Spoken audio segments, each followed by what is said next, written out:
A few days ago, I found myself in a hospital bed. I was there for 48 hours for a minor procedure. I knew I was safe. I knew I was in the most professional hands possible.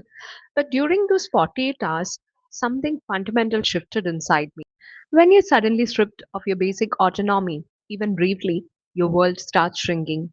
You start to look at the most basic things in life that we completely overlook: the ability to just stand up, the ability to walk across a room by yourself, the simple quiet act of breathing without having to consciously fight for it.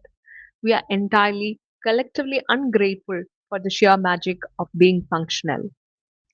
Human birth is so incredibly short. It is so fragile. Yet we are so deeply caught up in this endless, exhausting race that we are never actually happy with anything. Instead of focusing on our own depth, we spend our entire lives trying to live somebody else's lives. We want that specific car, that luxury apartment, that lifestyle our friend has, or the curated reality that we see on social media. We deliberately bury ourselves in work, in constant scrolling, in endless consumerism, conversations, and in chasing status symbols. These might not be because we genuinely want those things, but because they serve as a perfect distraction. We use the noise of the external world as a shield so that we never have to confront our own thoughts, our own inner demons. People talk about healing so much these days. It has become a trend, a buzzword, a commodity. We have started treating it like a passo spa day or a quick fix. But real healing doesn't start with comfort. Real healing starts with confrontation. It starts when the distractions fade, the room goes quiet, and the monsters under the bed finally come out to play. I'm not saying this as an abstract theory. I have been practicing meditation for years now. For years, I have chanted mantras, chased quiet hours, and sought what the scriptures call peace. And in those years, yes, I have experienced beautiful, crystalline moments of absolute silence. But I have also experienced the terrifying, suffocating inability to sit with myself.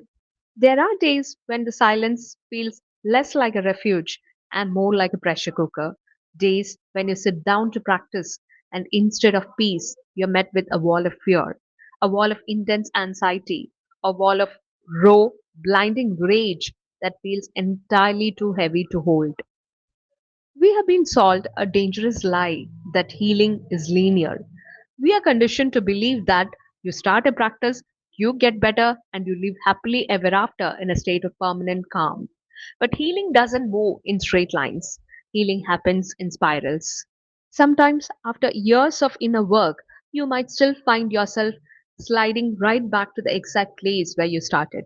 You feel that same old anxiety creeping up your spine, that same familiar rage tightening in your chest, and your immediate reaction is to panic. Your mind tells you, I failed. After all this meditation, all this chanting, all this time, I'm right back at zero. But you aren't at the bottom. You're just arriving at the same coordinate from a higher loop of the spiral. You're back there not because you failed, but because you're finally strong enough to see that old fear from a higher perspective. You're being asked to witness it, not be consumed by it. Because slowly, as you stay there, you start realizing the torment isn't coming from the silence. The silence is just a perfectly clean mirror. The torment is everything you have been running from, finally catching up to you because you chose to stand still. True spiritual growth isn't about maintaining an artificial, placid smile while your insides are burning. It's your ability and your willingness to return to yourself again and again, even though the whole idea of sitting in that silence feels utterly tormenting. When your heart is racing, your mind is screaming at you to open your eyes, check your phone, or run away, and you still make the radical choice to stay. That is where the shift happens. That is the moment you realize you are no longer a victim of your thoughts. You are the vast space in which they occur. You stop becoming the anxiety and you become the one watching it. You learn to focus on the anger, the silence, the breath, the vibration of the chant. and let the thoughts break like waves against a rock. Real healing is a controlled burn. It is looking at your inner demons dead in the eye and choosing the center anyway. This is a space for independent truth, raw practice, and the messy reality of the spiral. Welcome to the Uncentered Zero. Let's learn how to pause. I know this because for years this has been my exact reality. The channel isn't a lecture, and I'm not a teacher. This is a deeply personal chronicle of my own journey. For years, I have been exploring the messy, painful path of trying to face my own traumas, my own deepest fears, and the anxiety that used to paralyze me. I have tasted the crystalline peace, and I have sat in the burning torment of my own mind. I started the Uncentered Zero because I don't want the maps I have drawn in the dark to go to waste. I'm sharing my own scars, my own setbacks, and the moments I thought I failed, purely in the hope that when you hit those exact same walls on your journey, you realize you aren't broken, you are just on the spiral.